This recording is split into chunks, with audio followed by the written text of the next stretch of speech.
It's the Decatur Arts Podcast, brought to you by the Decatur Area Arts Council. This is the video version of the Decatur Arts Podcast. Find the audio version on Spotify, Apple Podcast, and other podcast platforms. Just search for Decatur Arts and look for the big, colorful D. All right, so today we're here with Dan Addington, our featured artist at the Decatur Area Arts Council's Anne Lloyd Gallery. The exhibit is called Memory and Meaning.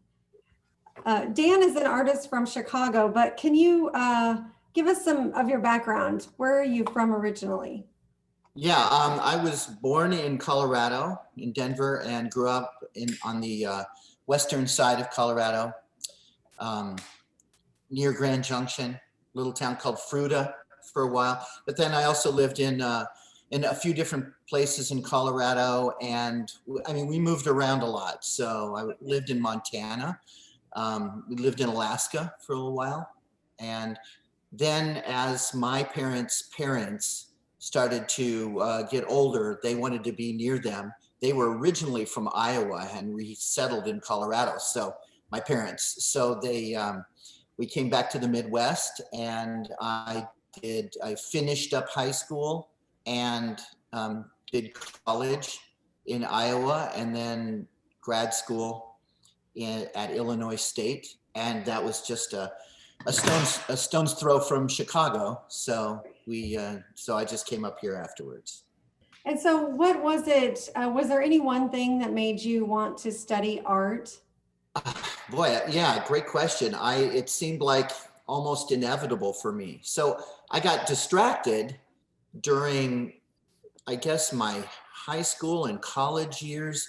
I majored in art, but it was a double major in art and theater. And theater became a real big thing for me. And at the time, at about that same time, I started playing guitar, and I always had sung in choirs and stuff. And so I started joining bands and playing in bands all the time in high school and mostly college too. So I had those things kind of pulling, music and theater kind of pulling on my attention.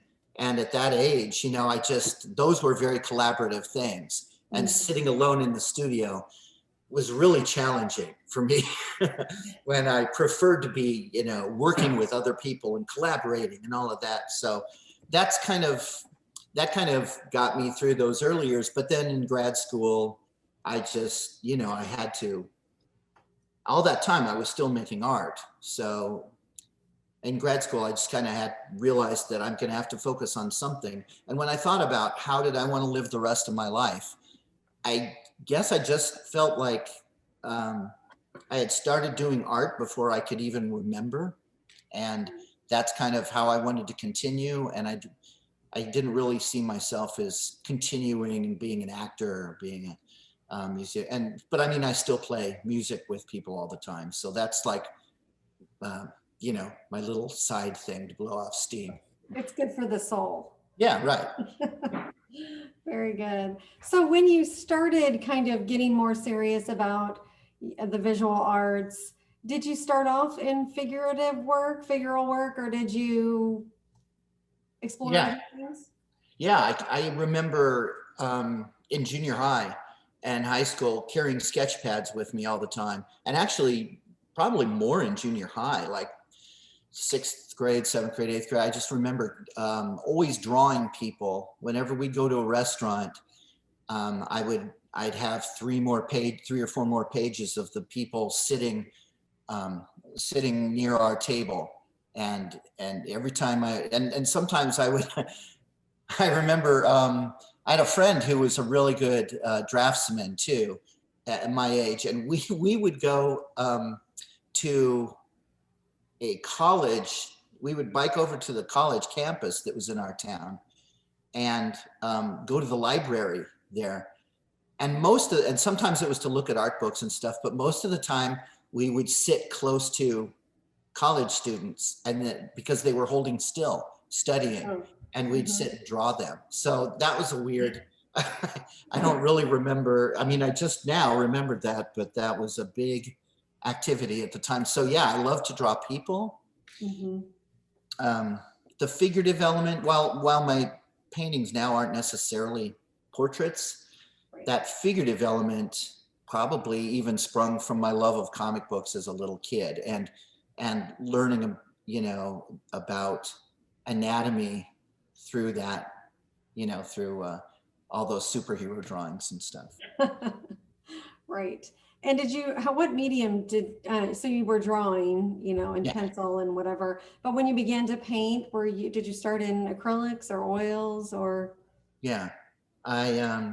In college, it was acrylics because I wanted to paint large and they were it was just a logistical thing. It was easy to splash those colors around and stuff. And so I did a lot of life-size figures, figurative stuff from life. And then I would go to jazz clubs and do a lot of drawings in jazz clubs, trying to merge this interest in music that I had. And I did a long series of kind of life-size paintings of jazz musicians at their instruments. And that was college. And I think in grad school, I started to hang out with a lot of sculptors. A lot of my friends were even the ones that were painting were doing a lot of sculpture. And at some point, I started to, when I was using oil paint at that point, I was trying to use it really thick because I wanted them to have a textural, sculptural quality. I don't know where that really came from, but I've always loved looking at sculpture. And, a lot of painters, I sometimes talk to painters and they will talk about the love of their material. Like especially oil painters will talk about, oh, it smells so good. And I love the smell of oil paint and that smooth, buttery feeling. So I do hear that, but it wasn't like the way sculptors were talking about their materials, like we had a really strong glass blowing program at my graduate school. And they would just talk about glass so poetically, and passionately, like it wasn't about even the art they were doing, it was about that material. And then I would talk to other sculptors and they would talk about how much they loved carving wood, and they just loved wood, and they loved bronze. And I really that made sense to me, and it really connected to me. And I never really had that feeling until I started messing around with beeswax near the end of my graduate tenure. And that really connected with that thing that I had been looking for, that connection to the materials. So it was like a little light bulb went off when I first started using it. Very nice. So what made you, you just were you around bees, or how did that connection? I'm just curious how that connection came about. No, that was a long time ago. It was I didn't really know anything about encaustic painting. I had only heard about it really briefly in a historical context. And I had a friend, maybe a couple of friends that were melting crayons and trying to do stuff like that. But there was no information about encaustic out there at the time. And we were talking about the early 90s, and there wasn't even really much of an internet thing happening, if at all. And I think that's where this encaustic movement that we see now, that I think is very, it's all over the place. That's kind of when that started to happen. There were a few kind of key things that happened. There was an exhibit in New York, and I think it was at the New York Historical Society. I'm not sure about that. I should check on those kind of facts before I start talking. But there was a big exhibition of Fayem portraits. Those are those portraits that were made 2,000 years ago in Egypt, just around this little area, around this oasis. And for, I think, a couple hundred years, maybe they went on, and then encaustic just disappears from the historical record almost entirely until Jasper Johns picks it up and starts doing some really cool things with it. But then that didn't really sustain him very long. He did that for a while, and that was right when he hit big. Mm-hmm. Then he started moving into almost more traditional painting in terms of the materials after that. But I think that put it on the modern post-war map. And then, it's like there are a lot of painters out there working that don't make it on the cover of Art News or Art in America. And there probably were other encaustic painters doing that, maybe even influenced by him. But you really start to see encaustic appear again around 2000, maybe the late 90s. And a book that was written, I think had a lot to do with it. Joanne Matera wrote a book. Okay. She's an encaustic painter of wide repute and from New York. To answer your actual original question, there was no information. And so I just, I read a little bit about those Flamm portraits, and I just thought, this is a physical thing. And I looked through the yellow pages until I found a beekeeper down in central Illinois. I was working and living in Bloomington Normal at the time. And I can't remember the exact location, but I drove out in the country and I called him first and he said, come on out. And so I came out and he wheeled out a wheelbarrow full of chunks of beeswax. And he said, take what you want. And I said, well, how much do you want for this? And he's like, just take it. I don't have any use for it. So my back of my car was full of beeswax and I had to filter it. It was very amber colored. But as I started playing with it, I found that materiality really inspiring, and the translucency of that material. You couldn't quite see through it, but once you filtered it a lot and got a lot of the impurities out of it, and then spread it on a surface, there was enough translucency that you could see what was going on below that surface. And incrementally, I started to just work it into some of my paintings very tentatively. And over the course of a number of years, and during that time, I moved up to Chicago and started showing at galleries in Chicago. And I felt like that the future of what I was going to do was probably linked to that encaustic activity, which I was still kind of learning about. And so it has. I've been doing it ever since. Yeah, and it certainly lends a uniqueness to your pieces. And the layering and the mark making of your pieces are very unique, very interesting. Yes. And we also really enjoyed, as we look at the paintings here at the Arts Council, we are also very interested in that same way, in the layering that's going on along the edge of the painting. So most paintings, the edges are concealed by a frame, or some people, paint over that edge. But in yours, we do have evidence of the history of how that piece evolved. So do you want to speak a little bit about that?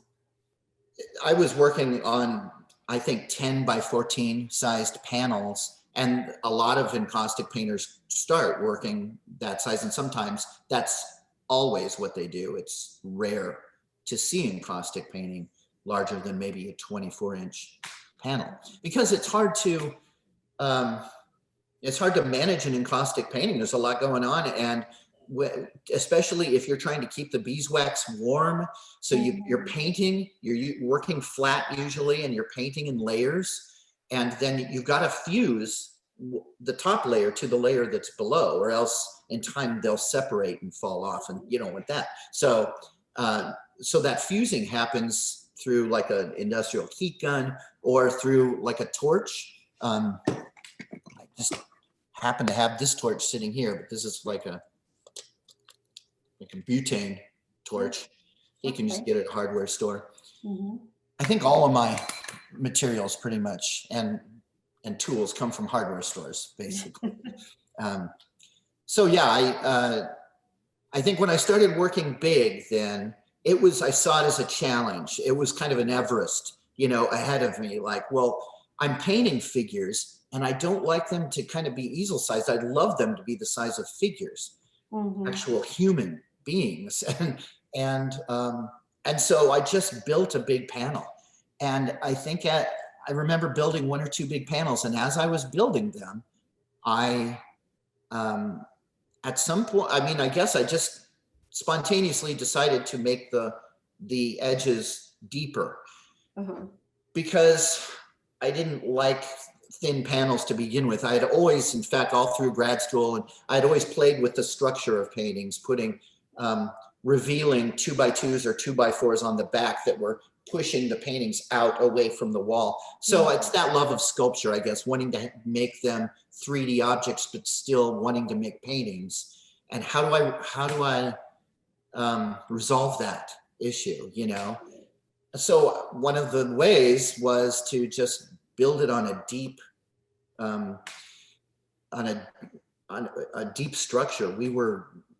I was using a lot of crates to ship work. I was working in galleries and shipping work all the time in these big, thick crates. And it could be that I looked at one of those and went, yeah, that's the proportions I'm looking for.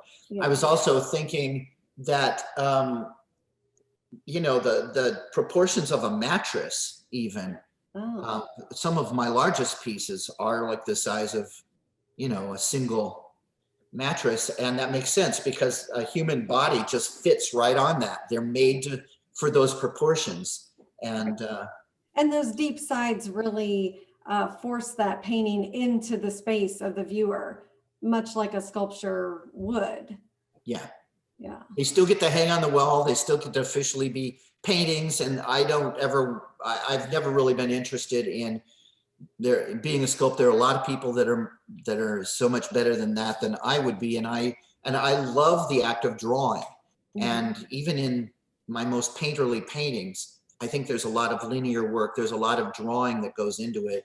They're basically black and white, I'm using tar on top of the beeswax. That's what makes the image. So, so that black is like charcoal, or, it harkens back to charcoal and ink. And the lighter tone of the beeswax is like the negative space that one finds on an empty piece of paper, an empty page. And so it's pretty analogous to drawing for me, even though there's all of this thick, heavy layers and layers of material. In terms of the image making, it's really closely connected to drawing. And in your more recent pieces, the book paintings, you do use quite a bit more drawing. Am I right? Yeah. Yeah. They were almost a return. The book paintings were that was an excuse for me to back off a little bit from these monstrous, that seemed to me at least, big paintings that were taking up all the space in my studio, and just do something that didn't demand all of this importance, that wasn't this big pompous painting sitting in, at one end of the gallery. They were things I could carry around. It reminded me of carrying sketch pads around when I was a kid, except now these book paintings that I'm doing they're these little portable pieces, but the drawing is on the outside. They're not on the inside, like in a sketch pad. So when you take a sketch pad and you close it and you put it on a shelf, those drawings are kind of gone. They're just for you. It's like a journal, but I like showing them and having them on the outside of these books. I don't have all the books that are finished are at the gallery with you right now, but here's an example of one that is in its beginning stages. So this is a plaster-like material called modeling paste. Here's the book. That book is screwed shut. You can see the drywall screws here. They're also buried under here. I go in from both directions, and but then this layer of kind of plaster-like material is on here. This one hasn't been sanded yet. When it is sanded, it's hard. It's really hard to sand this stuff and get a smooth surface. But when you do, not only is it bulletproof, but that surface, I mean, the pencil just glides across that surface. It's such a great drawing surface. So that was all just I was using a lot of this in my big paintings, so I thought maybe it would work, but this has all just been a discovery along the way. This is a good ground for me to just do a drawing. A lot of times I'm not happy with that drawing. And then the question is, do I just keep redrawing, or do I start to work over the top of it? And since I'm so, I have this tendency to want to layer things, then a lot of times, if I don't think that drawing stands up on its own, I just start to put all kinds of layers of stuff on it till something happens. And so you've got paintings there, little book paintings that have layers and layers of wax and tar on them, gold leaf, just different materials. And then you've got others that exist pretty much as a pencil drawing. And I should mention this book, a book like this, the proportions of it, that was not lost on me right away.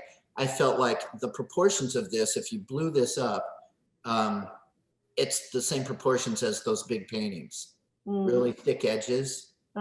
So just like how you mentioned the edges of my big paintings are important, for me, it was really about the color of the spine. When I started looking for these, I wanted color on the spine. I wasn't really looking at the titles. And it wasn't until I did the first few that I went, yeah, that's a lot more than a color. When that's hanging on the surface, that says something. Right. Why not let that be the title of the painting? So when I look at the books now, when I'm like buying them at Goodwill or whatever, I am looking for titles that are evocative, that have kind of a poetic sense about them, that I can imagine I might have titled a painting anyway, something like that, Right. So. Yeah, well, they're very interesting, and we've had certainly a lot of interest in them. And I think it's they appeal to people because of, like what you said, they feel portable, they feel intimate, and yet there's a sense of spontaneity about the drawing and the way they're created. So we do encourage people to stop in to visit the exhibit Memory and Meaning. We are open Monday through Friday from 9 a.m. to 4 p.m. and from 10 to 2 on Saturdays. If you stop in and you have questions or you'd like to discuss the artwork with someone, feel free to ask for me, Jami. And if you're interested in a purchase as well, please contact me and I'll be happy to work with you on that.